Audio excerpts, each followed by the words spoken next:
ο συνοδικός να θέλει το χειρόφρενο λίγο φτιάξουμε, έλα από εδώ. Πάτα το φρένο. Περίμενε, φιλέ! Φιλέ! Ο λαγό! Γιώργο, κάνε πίσω εσύ, να φύγουμε την όπισθη να παρκάρω εκεί. Έλα σιγά σιγά από τη μεριά. Θα σε βγάλει πάνω ρε μαλάκα, δεν θα βγεις από εδώ πέρα πάνω. Πού ρε θα το βγάλει. Μαλάκα ήθελα να βάλετε από εδώ μέσα το σμαρτάκι, μα μιλάτε παρά.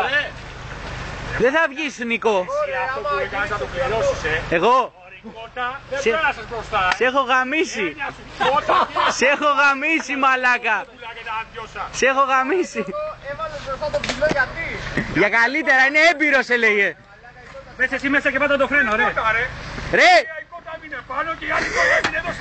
Εσύ δεν έλεγες ότι είσαι έμπειρος ρε μαλάκα. Τα είδα ρε.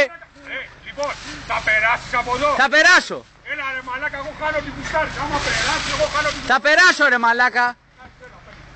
Γράμμα βίντεο εσύ όλα. Τι θα χάσεις όμως πες, άμα περάσεις. Πες τι θα χάσεις. Ό,τι στοίχημα θέλεις. Το σμαρτάκι θα το χάσεις.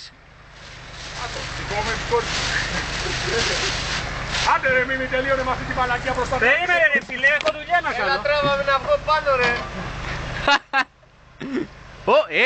Ο Μίμης μαλάκα κοίτα εδώ, αρφίλες βάζει.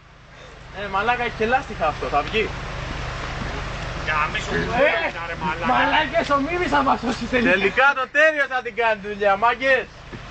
Ρε μαλάκα είναι μέρα σοβαρός, έλα να σου πω ρε, έλατε να βοηθήσουμε να σπρώξουμε αυτό να ανέβει πάλι. Πώς θα το σπρώξει ρε μαλάκα. Λίγο πίσω μα κάνει πάτηση, ανέβει κι αυτό. Έλα και έχω είναι πίσω κίνηση ρε, πού να πατήσει ρε. Ωραία μαλάκα, αυτά είναι άρβιλα, κοίτα εδώ. Πώς θα πει Γιώργο, άμα βγω εγώ με όπισθεν θέλω να μπω εκεί να κοιτάξω. Κάλε, μαλάκα.